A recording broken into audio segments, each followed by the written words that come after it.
Assalamu alaikum everyone and good evening. So welcome for all our attendees who are joining us for today clinical webinars. Of course, before we start our sessions, I would like to remind you that in this webinar version, we don't have chat. However, please feel free to share your thoughts, idea, questions through the question and answer bar. We'll read it and we will be answering it through our presentations and discussion. The second things I would like to ask Dr. Ziad, of course, welcome Dr. Ziad and also ask him to go to make an announcement regarding the upcoming MENA-Talks conference. So, Dr. Ziad?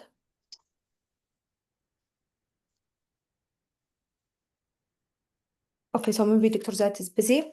I would like, of course, to give two announcements before I start. The first one is that actually on September 11, we are doing the election for the board member and the president-to-elect of MENA-Talks Association. I'm electing myself for the president-to-elect for the upcoming 3 years. We are doing the election on the 11th of September, and the link was already shared, I think, like last week by Dr. Ziad to all the MENA-Talks Association members. Please, go through the link that's shared there, go through the biography and my achievement, and if you feel that I deserve, then please elect me. Elect me. The other things I would say that the other announcement that I would like to make is that for the upcoming MENA-Talks clinical round, for the upcoming MENA-Talks conference that will be held on from I believe 23rd till 20 or 26th till 29th of January in Riyadh. Dr. Ziad can give you more details about the conference itself, but in the conference we'll be presenting what we call the clinical toxicology case competition. That basically I would request or ask from you, please, if you have any interesting toxicology case, share it with me, and maybe your case will be chosen, to be presented on the conference. Basically, this is like a competition where we take a toxicologist case, which with significant findings, result, and then what we do is we take the entire case, remove the diagnosis and the diagnosis from the case, and then we share it with a toxicologist from the region, and basically we challenge them to come up with the diagnosis. It is very nice, very fun, and there are so many things to learn, especially when it comes to how to break down any toxicology case and how to approach the case, basically. We did it last year where in MENA-Talks, when it was in Muscat. It was very successful. So I hope that you can share your cases for this or the upcoming year MENA-Talks. I would like to start by welcoming my panelists. I will start to welcome Dr. Camillia Jeddi. Dr. Camillia Jeddi is a hospital university assistant in emergency medicine at the Faculty of Medical of Tunis, Tunisia. She currently practices at the Emergency Department and Poison Control Center of Mahmoud Yaqub Center for Urgent Medical Assistant. She obtained her certificate of advanced study in toxicology at the Faculty of Medicine of Tunis in Tunisia, and she is ALS and EPLS instructor. Welcome, Dr. Camillia. Thank you, Dr. Afra. Thank you, Dr. Ziad Kazi, for accepting our presentation. It's an honor to be with you. Of course, we are welcoming for all the presentation. Please, if you have more cases, share it with us. Thank you, Dr. Afra. My second panelist is Dr. Vildan Ozer. Dr. Vildan Ozer is Assistant Professor of Emergency Medicine. She works as a consultant in medical toxicology and emergency medicine at KTU School of Medicine in Trabzon, Turkey. She is one of the co-researchers in the KTU and Emory collaboration project. Also, she is a director of the Medical Toxicology Unit of KTU Department of Emergency Medicine. Welcome, Dr. Vildan. Hello, everyone. Thank you for inviting us. It's an honor. I have done our also special Dr. Samia. I'm sure like Dr. Samia, she's always there in MENA Talks clinical rounds. Dr. Samia Al-Ghanai hold a Pharma D and specialized in toxicology. She hold also a diploma in applied statistic to medicine and clinical research. She has published several scientific papers with consideration in experienced clinical toxicology, analytic toxicology, and pharmacology. Currently, she is the senior poison specialist at the Poison and Drug Information Service of DOH, Department of Health Abu Dhabi. Before joining to DOH, she was actually working at the National Poison Center in Algeria, where she accomplished her 4-year training in clinical toxicology. Welcome, Dr. Samia.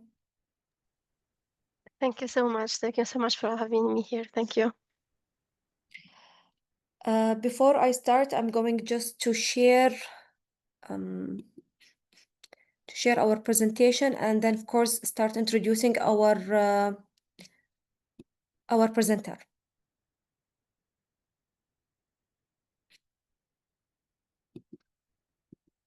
One second.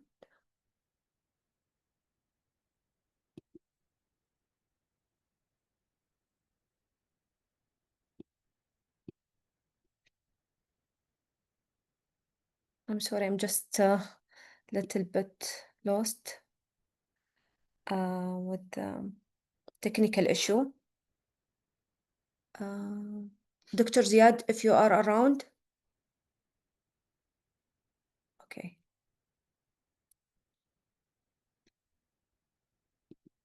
I hope you can see my screen. Yes, Afra, do you need anything? Please, maybe you can, tell us more about MENA Talks conference, the upcoming. Do you need anything from me? Yes, Dr. Ziad, you can tell us more maybe about MENA Talks. Oh, yes, of course. Yes, everyone. MENA Talks is going to be January 26 to 29 at the Al Faisal University. And we have 3 keynote speakers, Dr. Goldfrank, Dr. Morgan, Brent Morgan, and Dr. Michael Kosnet. We'll also have a advanced hazmat lab support course, advanced hazmat lab support for radiation. We will do the clinical toxicology course for residents, as well as the research workshop. And we're organizing this with a company called Future Vision, and we will have more information soon. But you can go to our website, minatalks.org, and then stay tuned for our conference website. Thanks again. I'm here, Dr. Afra. I was just distracted a little bit. It's okay. Thank you so much. So I would like to start by, welcoming our first presenter for today. So Dr. Ozlem Bulbul. Dr. Ozlem Bulbul graduated from Cardenese Technical University School of Medicine in 2019, and she completed her residency training in emergency medicine at the same institution. Basically, in 2024, she graduated. She works as emergency medicine specialist at Professor Dr. A. Ilhan Özdemir State Hospital in Turkey. She basically received an advanced training in medical toxicology at Emory University, USA, and she has a main interest in toxicology as well. Welcome, Dr. Ozlem. Thank you, Dr. Afra. It is an honor to be here. Sure. We are ready. As the Okay. moment we are ready. Yes. Hello, everyone. My name is Ozlem Bulbul from Turkey. Today, I would like to share with you a challenging case from our clinical practice. I hope this case will stimulate discussion and provide useful insights. So let's get started. This case is from Atlanta, United States. Next slide, please. This is a 48-year-old male patient with unknown past medical history. He was found unresponsive in his car and brought by emergency medical system. EMS evaluated his Glasgow Coma Scale as 3, and he was bagged. Next slide, please. On the way to the hospital, he had 2 witness seizures, which stopped after receiving midazolam. Then he was transferred to the emergency department. Next slide, please. After arrival to the ED, his vital signs were, as you can see, blood pressure was 116/70. Heart rate was 134 BPM. Respiratory rate was 28 per minute. And temperature was 33.2 degrees Celsius. And oxygen saturation was 80% on room air. His Glasgow Coma Scale was 9. The patient was able to spontaneously open the eyes and respond to pain. However, he was not following the commands. Next slide, please. Here you can see the ECG of the patient. It shows that sinus tachycardia without other remarkable abnormalities. Next slide, please. On the patient's physical examination, the findings were on cardiovascular system, there was a mild sinus tachycardia. Initially, if you remember, blood pressure was normal, but during follow-up, it dropped to 87/59.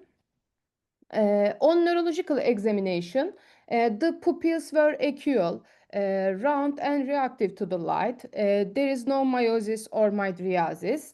His Glasgow Coma Scale was 9 and he had altered mental status. So we couldn't perform a more detailed neurological examination. And the last one, on respiratory system, he had coarse breath sounds bilaterally. Next slide, please. Now, let's think about the differential diagnosis. Given the patient's presentation with altered mental status and hypoxia and 2 witness seizures, what is your differential diagnosis? You can share your thoughts through the question and answer bar, please.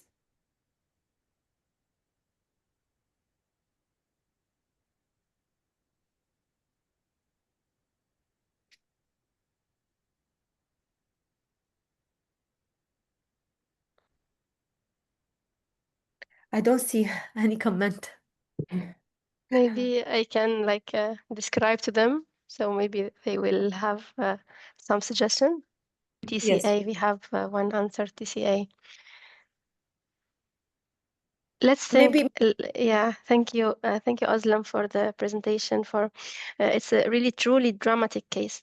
So, like before, arriving to differential diagnosis, before having more labs and diagnostic tools, when I see profound cyanosis that is likely not improving with oxygen, coupled with neurological symptoms like seizure, my mind immediately jumps to state where oxygen is not being effectively delivered to the tissues.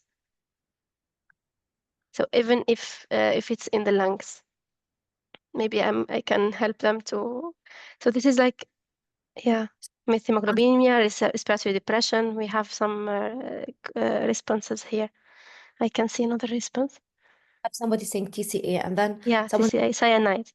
Can see hemoglobin. methemoglobinemia too. Two people said that, yeah, cyanide. Respiratory depression, good. So many drugs can Yeah. cause depression. Mm. Good thought. We need to consider that. So you would consider what drugs can cause respiratory depression. One of the most common is opioid. We have here methemoglobinemia. 2, another answers methemoglobinemia. Good. We have cyanide as well. We have carbon monoxide. Good. Severe carbon monoxide can present with the symptoms. We have hydrogen sulfide. Hydrogen sulfide is one of the knocking gases, which actually very dangerous. In large amount, it can be very lethal. We have organophosphate poisoning. Good to think about organophosphate, but there's few things that goes against organophosphate. We have here cyanide. Okay, so For carbon monoxide, like,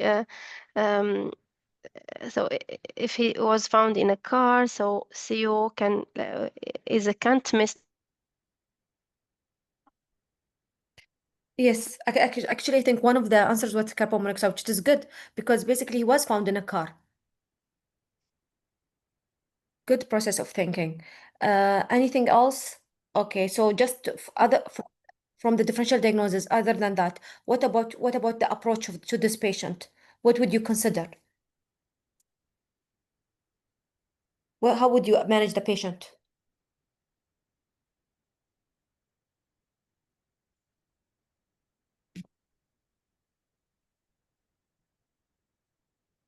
Okay, so I'm not getting answers. Maybe we can, continue, Dr. Ozlem, and then in between check the chat.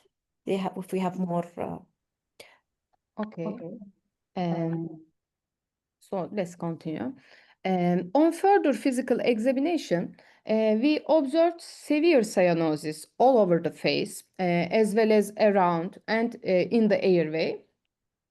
In the middle picture, you can see the patient's foot compared with a healthy person hand. The patient's skin appears pale and cyanotic. Additionally, the patient smelled of gasoline, but there was no obvious external contamination. Because of persistent hypoxia, declining blood pressure, and unresponsiveness, the patient was intubated. After intubation, the patient was transported to the decontamination room, and decontamination was performed for the patient. Next slide, please. Islam, is the middle picture and the right side picture is like the real picture of the patient? Yes. Oh, okay. Okay, that's interesting. When the blood sample was taken, we observed that the blood had a chocolate brown color, as you can see the photo on the left. On admission, most of laboratory values were within normal limits, including CBC, metabolic, and toxicologic panel. However, blood gas analysis revealed significant abnormalities. pH was 7.26, base excess minus 11, and lactate was elevated at 11.5. The most importantly, methemoglobin level was markedly elevated at 76%. In the toxicology screen, benzodiazepines and fentanyl were detected. But remember, benzos were given for seizures on the way, and fentanyl was used after intubation. Next slide, please. Doctor, I'm going just to stop you here. We'll open for discussion from our panelist side. And also, I would like, to hear from our attendees, their thoughts about the case. And if anyone has any questions. So maybe we can allow Dr. Vildan, Dr. Sami or Camillia, please, your input about the patient. Thank you, Dr. Afra. Thank you for this interesting presentation. I think what immediately comes to mind in case of refractory hypoxia, we should see the levels of methemoglobinia immediately and administer the methylene blue. Methylene blue, yes, I agree with you. In this case, there's an indication for the methylene blue, which actually I think Dr. Islam is going to cover also that in her upcoming class. Dr. Samia Vildan. Yeah, at that point. Yes. Yeah, Dr. Samia.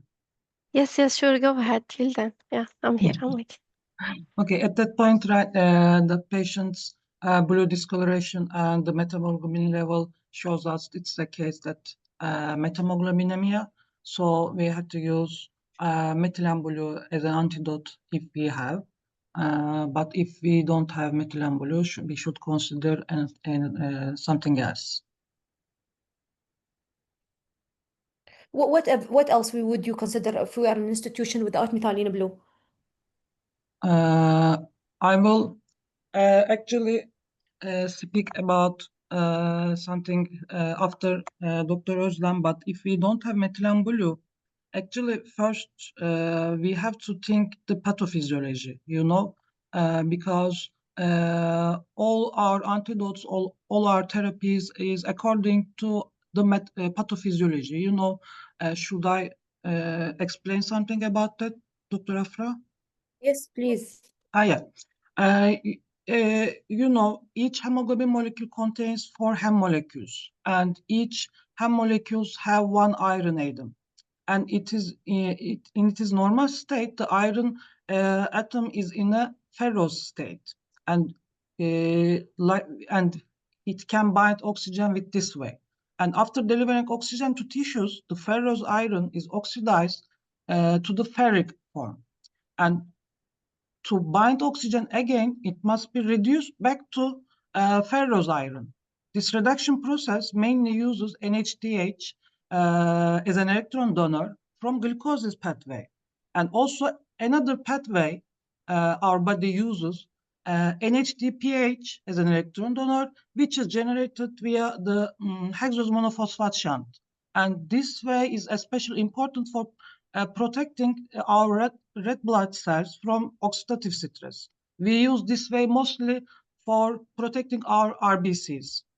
But some oxidative agents like local anesthetics, nitroprusside, enclosed fires, some medications, for example, aniline, dapsone,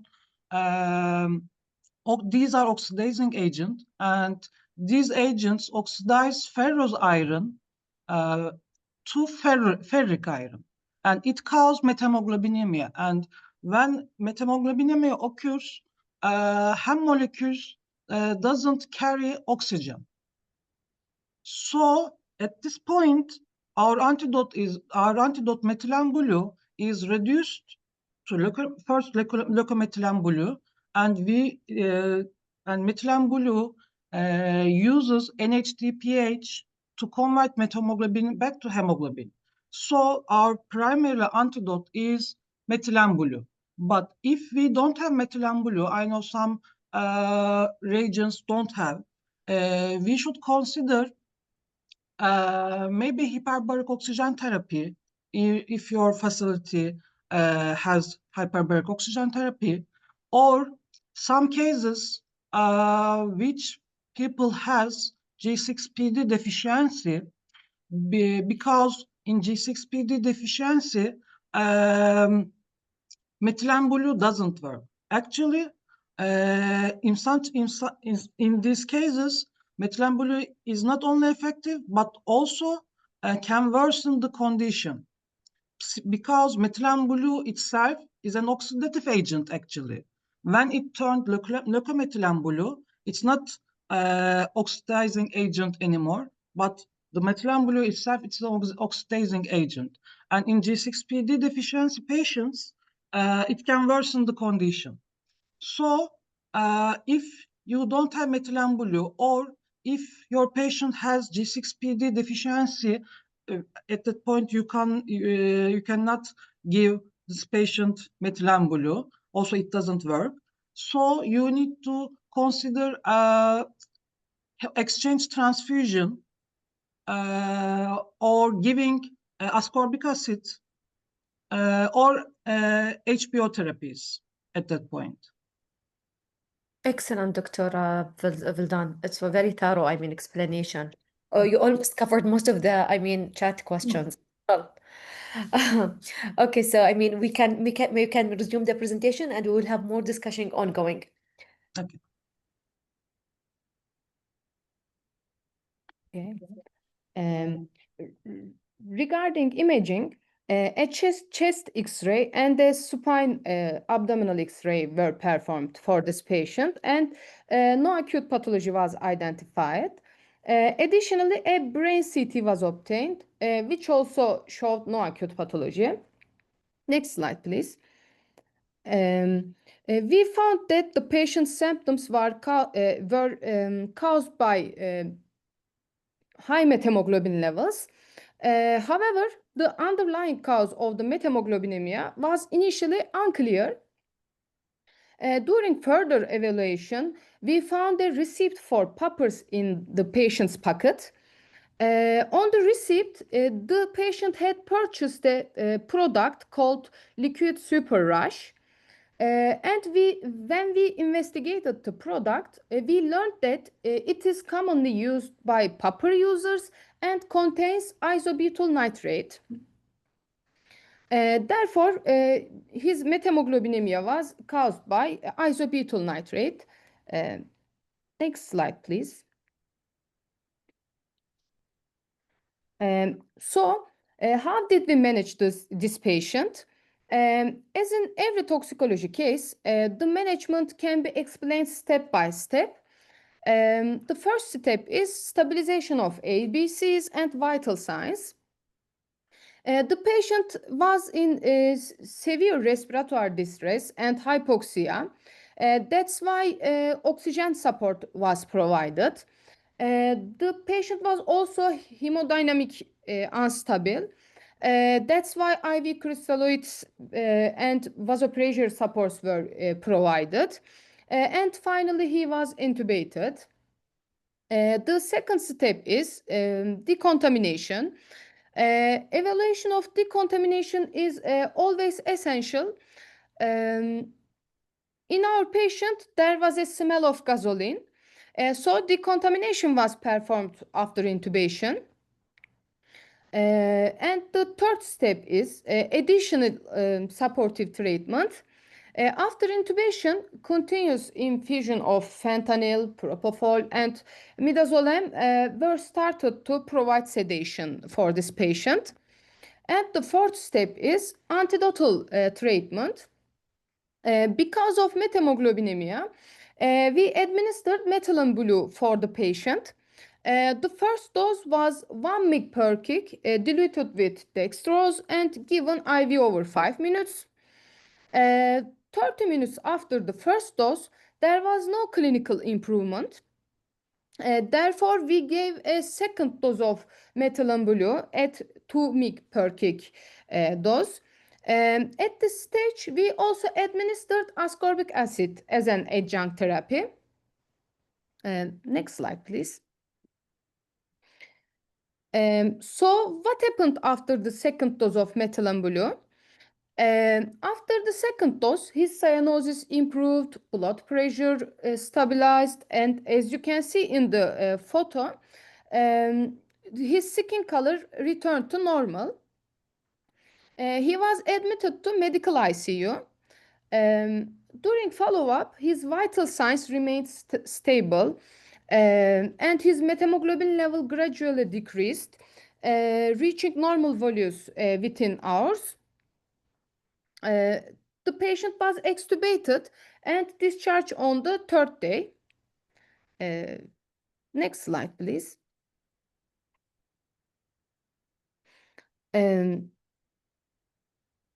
Methemoglobinemia is defined as an abnormal elevation of the methemoglobin level. The normal range below 1% and at levels between 1 to 3% and 3 to 15%, patients are usually asymptomatic. When the level rises above 15 to 20%, patients may present with cyanosis. When the level rises above 20 to 50%, the systematic symptoms like dizziness, like syncope, dyspnea, fatigue can occur. And at levels between 50 to 70%, CNS depression, seizures, and coma can occur. And levels greater than 70%, death may occur. Methemoglobinemia may be hereditary or acute, often caused by drugs and chemicals such as local anesthetics, dapsones, or nitrates. Remember, our patient ingested a pupper with isobutyl nitrate, which is an organic nitrate. As illustrated in the algorithm on the right, the first step, if there is a cyanotic patient, provide high flow oxygen, stabilize the airway, and perform decontamination if necessary. If there is a response, you can consider cardiovascular or pulmonary etiologies.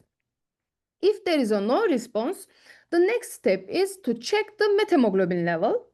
If the level is below 30%, and the patient is asymptomatic, oxygen therapy and observation are usually sufficient.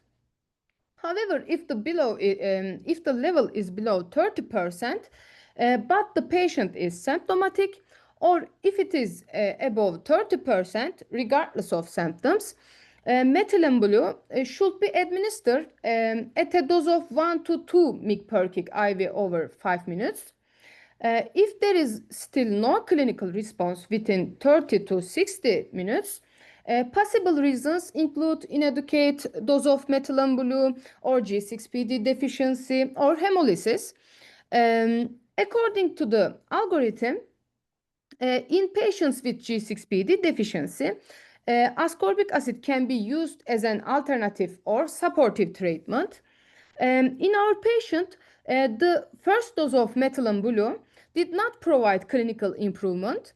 So we considered two possible reasons.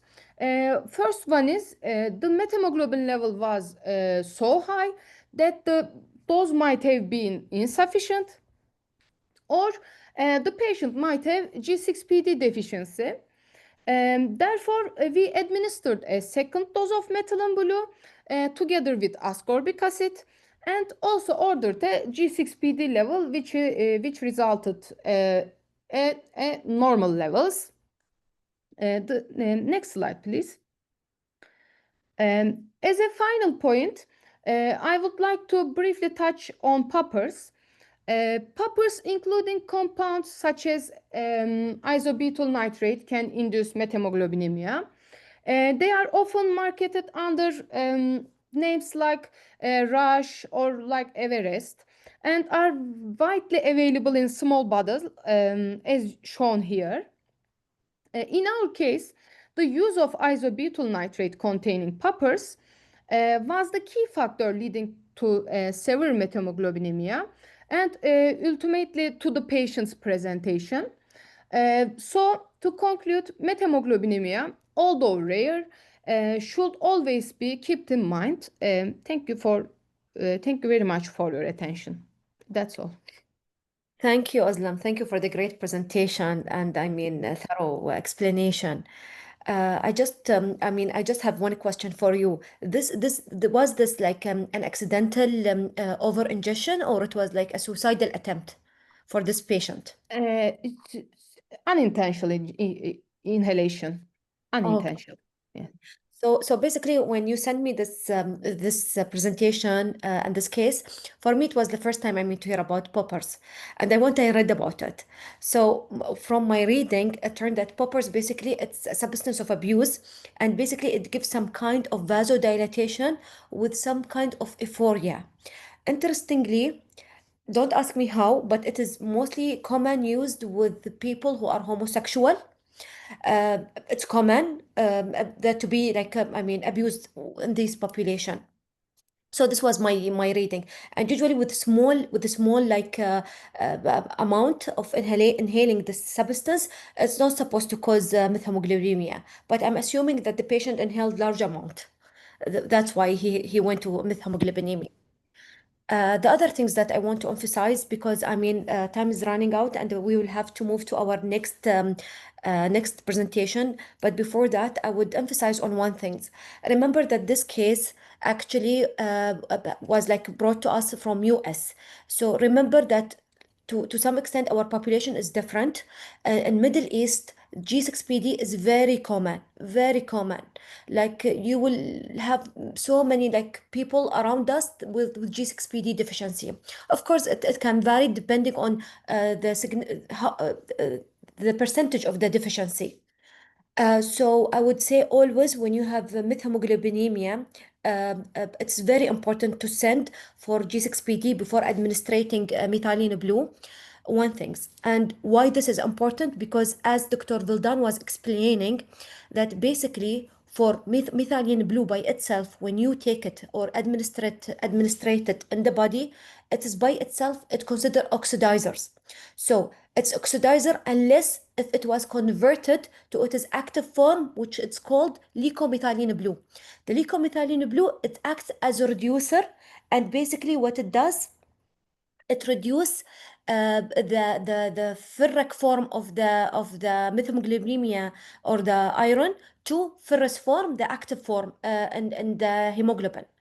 So with G6PD people or population, they do have deficiencies in the G6PD enzymes, which actually very important to produce the enzymes which will help in converting methylene blue to its active form, which it actually cause NADPH reductase methemoglobinemia enzyme.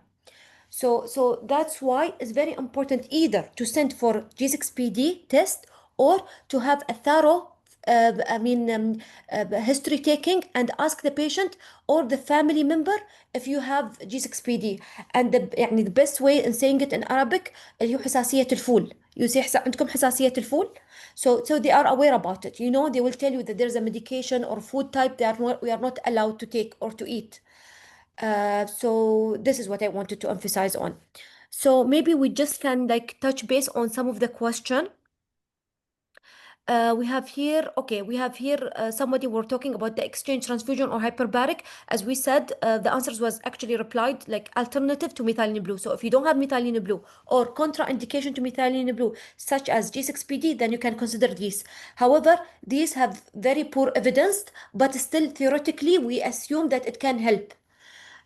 Should we give bicarbonate in such cases? Usually, no. You need to address the underlying cause of this metabolic acidosis rather than giving sodium bicarb.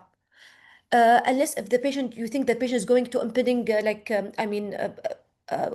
cardiac arrest, then maybe you could. But however, it wouldn't help unless if you are giving or treating the main cause of this metabolic acidosis. The role of ascorbic with hyperbaric treatment. I don't think we have time to discuss this, but maybe we can touch up on these spaces later on or in upcoming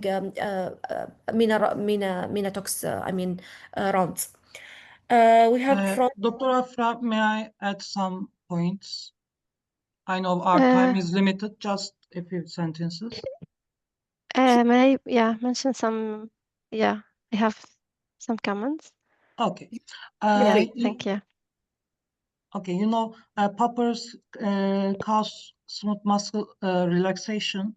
So because of these properties, we need to rule out any signs of trauma or sexual abuse. So we need to do our rectal examination in these patients. I don't know, is there any rectal examination in this case? But it can be used as a sexual abuse agent because of its properties. So we need to check the rectal examination. Thank you. Thank you for your input, Dr. Vildan. I think this is what is used in homosexual population. Yeah, thank you. I would like to mention some comments, Afra, if the time allows. I know that we are running out of time. Just one point is about the serotonin syndrome. Methylene blue is a potent monoamine oxidase inhibitor, so we should ask the question to gather more history regarding the SSRIs drugs used by the patient. This is so important. And other point is as you said, for the methylene blue oxidation property is in high doses, very high doses, like 7 milligram per kg. We can have that. Other thing is regarding the G6PD as it's current here. So the alternative is also the vitamin C. The very high doses of ascorbic acid can be useful. And then if for refractory cases, we can pass to other exchange transfusion and other invasive last resorts. And one thing I wanted to highlight is I think Afra also mentioned is the vasodilatation property for the nitrate. This justify the progressive hypotension that they found with this case. Other thing is when they doubled the dose for methylene blue was good management procedure by the team. time, and it was like exemplary, aggressive, and supportive care for this case. This is this is the point that I wanted to highlight so far. Thank you so much, Dr. Sami and Dr. Welcome. Abaldan. I mean, just to keep on time, I know that I'm enjoying the discussion. I feel like this is very interesting discussion. But I mean, just to keep on time and don't make you like spend more time than 1 hour, which it's actually meant for this webinar. I would like to move to our second presenter. Sorry, I'm just going to. I'm going just to, I mean, start with our second presenter. Sorry, I think I have an issue, technical issue. Okay, so our second presenter, could you see my screen? Yes, I'm seeing it. Okay, great. Okay, so our second presenter is actually Dr. Rahma Tlili. Dr. Rahma Tlili is a family medicine resident in training. She is a member of the International Society of Sexual Medicine. Dr. Rahma from Tunis. She's from Tunis joining us today. She has a deep interest in toxicology, prevention medicine, and mental health. So welcome, Dr. Rahma. Hello, everyone. Good afternoon. The case I will be presenting today is titled From Innocent Age to Necrotic Niche, a Maternity Mystery. Next slide, please. Thank you. So we present the case of a 26-year-old preemie gravida at 26 weeks of pregnancy with no chronic illnesses or past surgical history. She presented to our emergency department 12 hours after the onset of an acute itchy lesion localized on her right epicondyle. Next slide, please.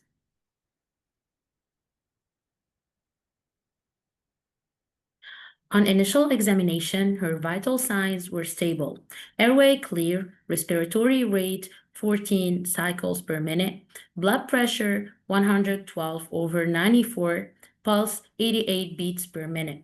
She was alert with Glasgow Coma scale of 15 and pupils were normally dilated. She was afebrile. On local examination, we noted a 6 centimeter erythematous plaque with a 2 centimeter whitish center associated with pruritus, but no lymphadenopathy. Next slide, please. What is the differential diagnosis? So just I need to open for some your thought. Excuse me? I'm just gonna like pause to allow like the attendees to share their thought.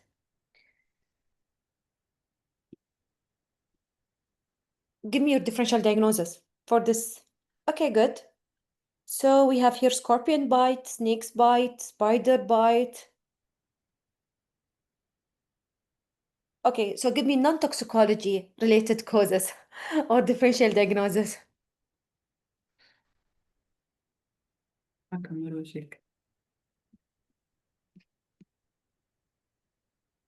Sorry, I didn't hear you.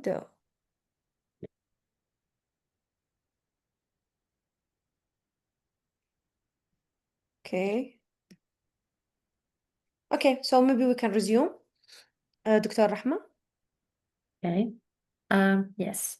So laboratory findings were all within normal range. Renal function, liver function, and blood count were all within normal range. C-reactive protein was 25. We followed the patient over the, the next slide, please. We followed the patient over the next few days. By day 5, although she remained stable and afebrile, the lesion had worsened with increase in inflammation and central necrosis. Next slide, please. What is the required management? Maybe we can pause. So we have here one of the MRSA skin infection. Good to think about MRSA skin infection as well. Okay, anyone would like to comment on the management? How would you manage this patient?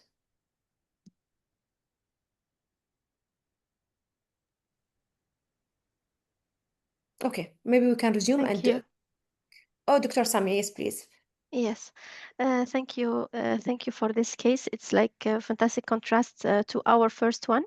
It's far more common clinical scenario, but it is like filled with its own diagnostic traps.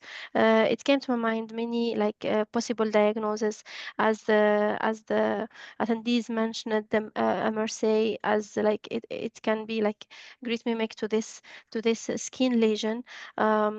It is actually quite broad, so we need to keep this in mind. And also we have other inflammatory ulcerative skin conditions like the pyoderma gangrenosum. Also, we can consider it. It's associated with autoimmune disease. We can consider also the cutaneous vasculitis as well, thrombotic conditions. But for the possible diagnosis in toxicology, other than bacterial infection, we can consider the spider bite. At this point, we for the management, what we need to do, so the diagnostic is almost like clinical, based on this appearance and the evolution over time of this lesion. We have this in 5 days. There is no diagnostic lab actually for the venom if we are considering the spider, so we need to have a good history. Was it a spider, or if there, what did it look like, and how has this lesion changed? We need to assess for any systemic symptoms, fever, nausea, muscle aches, dark urine, which would suggest like the rare but serious systemic complications of hemolysis or potential kidney injury if for such like type of the spider, the loxoscelism, which is with the recluse. And given her pregnancy, any systemic symptoms would warrant immediate admission and workup, including like the CBC, renal, urine analysis, all of that. So mainly we need to do the wound care. We need to clean the wound. We need to have to do the ice compression, like we have to we can summarize in RICE, like rest, ice, compression, and elevation. And we need to do also to update her tetanus if needed, pain control, all of that. So it's mainly symptomatic treatment for the pain since she is pregnant. So we can do the first line, the paracetamol, acetaminophen. And there is many things like not to do if we are considering the recluse like as diagnosis. I think you have more in your slides to share. I would not like give all the insights right now to keep the discussion more enjoyable. Sure, thank you for your thorough input, Dr. Samia. I'm just gonna like Dr. Camillia, I think she has also an input. Yes, thank you, Dr. Afra. So I thank you for your input as well. In fact, the diagnosis in this case is clinical. There's no like specific biological findings, and it also usually occurs in endemic regions. And there are specific criteria to the lesion that we will see in the next slide.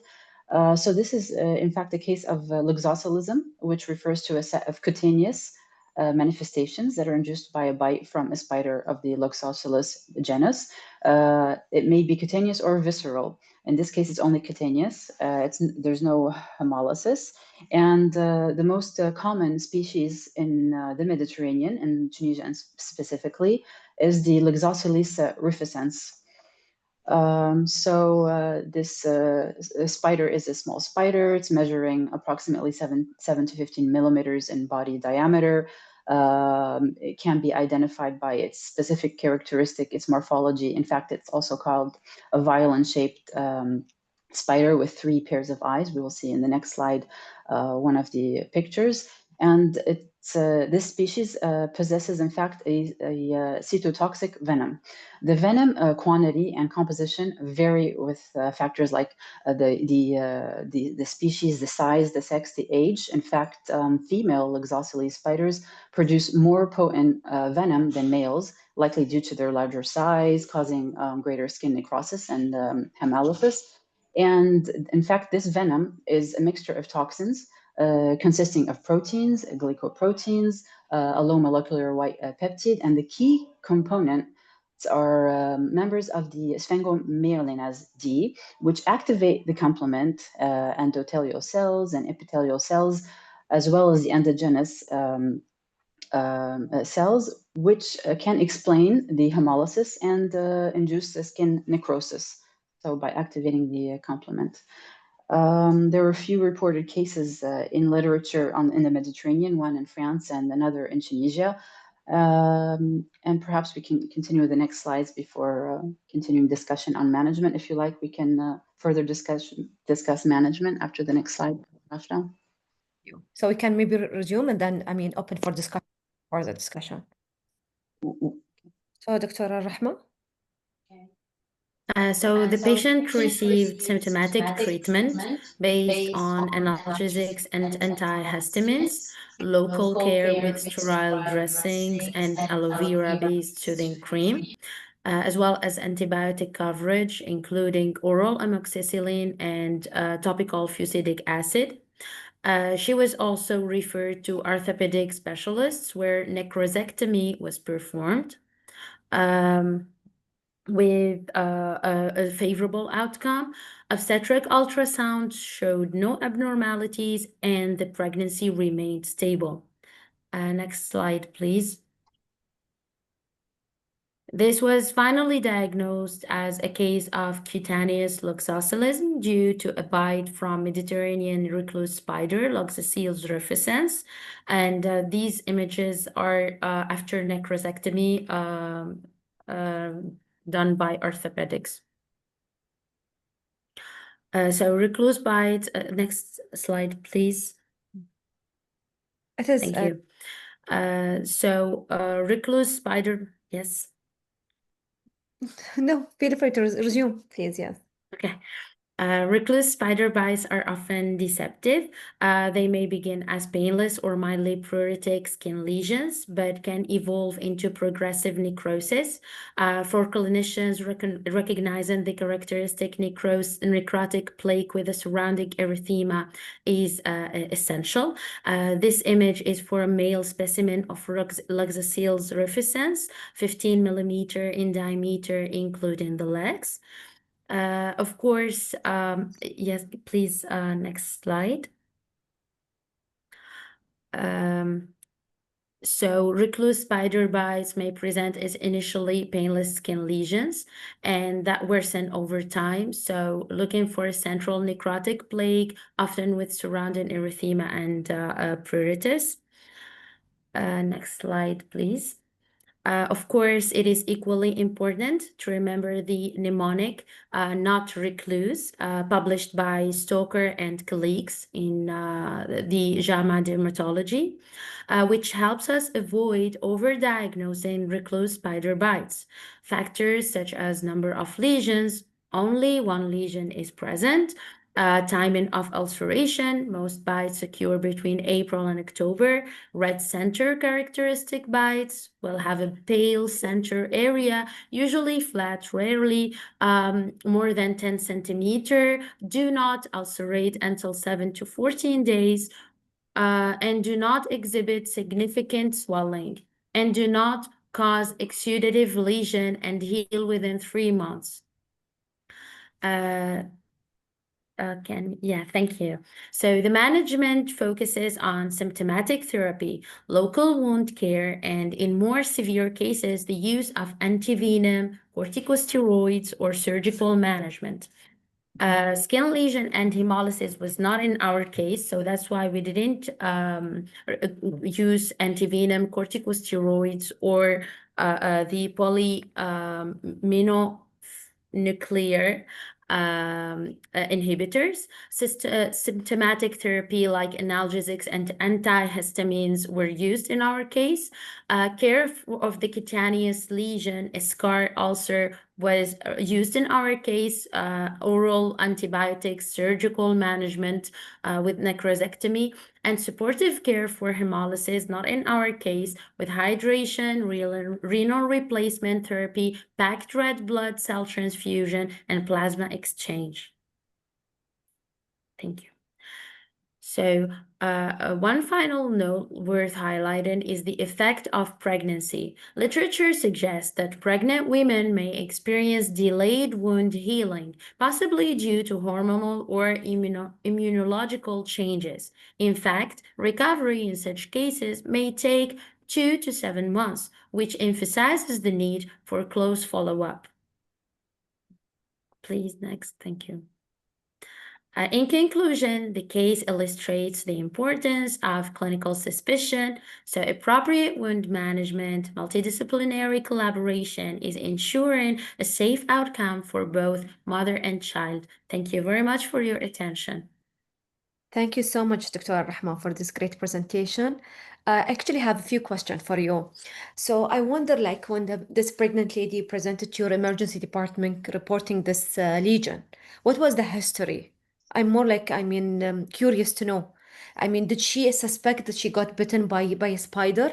Did she see the spider? So, Thank you, Dr. Afra. Can I answer this question? yes, sure. Yes, in fact, this patient did see the spider. She was pregnant at the time, and her 4-year-old daughter was sitting on her lap. And to prevent the spider biting her daughter's face, she swept it with her hand, and it landed on her arm. So she did see the spider. She identified the spider as this black spider that was about 8 millimeters, which we identified as the Ruckus rufescens, the most common spider in Tunisia. Wow, very interesting. Because usually, like through my reading to this, like a brown spider or brown recluse spider, it says that this is like a shy creatures. Usually, they are like hidden in the dark and all of that. And usually, most of the incidents, people get bitten most probably like in a dark places. See the spider. Yes. Yes, exactly. In fact, these spiders usually are only harmful or only bite if they feel threatened or they feel like they're going to be compressed. They're hiding between clothes or sheets. But in this case, yes, the patient did see the spider. Interesting, very interesting. The other question, my other question is regarding this patient. I mean, what was her outcome like for the did you follow the patient? Did you know like how long it took for the wound to heal? Or I mean, this was just a recent case. In fact, we did follow the patient initially, and after her referral to the orthopedic specialist and the necrosotomy, we did see her like maybe after 1 month, but then she was lost to follow up, unfortunately. And I assume like maybe she delivered already or not? She's still. I'm not sure of this information. I believe she did. She had a safe delivery, but I have no information regarding the lesion. Oh, you don't have, yeah. Okay, great. Yes, unfortunately. Is this bite like common in Tunisia? Like this is So it is not that common, but like in our emergency department, we do see them between spring, summer, and like between September and October. And for example, I can give you a rough or approximate number of cases during the summer. There were about 7 cases last year. Between last year and this year, there were about 15 cases of these cutaneous luxocell lesions, but never hemolytic, if that answers your question. yeah, and this is very interesting actually. And usually they are like as severe as this case or minor because my understanding Usually I'm sorry, go ahead. Sorry, my understanding is like most of the US like brown recluse spider species. I mean, most of them can be asymptomatic actually. Not all of them or not all the bite will cause necrotic lesions. Well, the ones who do consult our emergency department, which is the reference center for toxicology in Tunisia, I don't have an idea about the other emergency departments, but the ones that do consult us, not all of them have a necrotic lesion that requires excision. Some are minor with a favorable outcome, just with symptomatic treatment that don't require excision. However, there was an article published by Tunisian dermatology department reporting 9 cases of this auriculous spider bite, with I believe 2 or 3 only with necrosis that required excision. Interesting, very interesting. Okay, I might have my last questions, and I think thank you. Have the antivenom, or do you use it or no? It's not available. Okay, actually, we don't have the anti-venom, and I wanted to just speak about the management, if you can allow me briefly.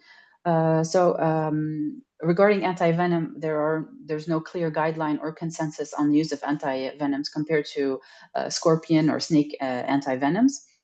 In fact, they can be used to reduce skin lesions and treat hemolysis and cutaneous and hemolytic luxocelism. I believe in Peru, they have the whole immunoglobulin G. In Argentina, Brazil, Mexico, they use the horse-derived Fab2. In Brazil, they do recommend the use of antivenom even within 48 hours post-bite in case of cutaneous and hemolytic luxocelism with hemolysis. This is not the case, and we do not dispose of the antivenom. However, if you would allow me to touch briefly on the management. Sure, please. So management still remains controversial. There is no consensus regarding luxocelism. However, we should focus mainly on managing skin lesion to prevent and minimize hemolysis and provide symptomatic therapy. So we should indicate analgesic therapy like acetaminophen. We should avoid anti-inflammatories. Corticosteroids are still controversial. Antibiotics should be indicated in case of suspicion of infection. They should be based on anti-staph or strepto, and also topic oral and topic antibiotic. We can also use, like in this case, a local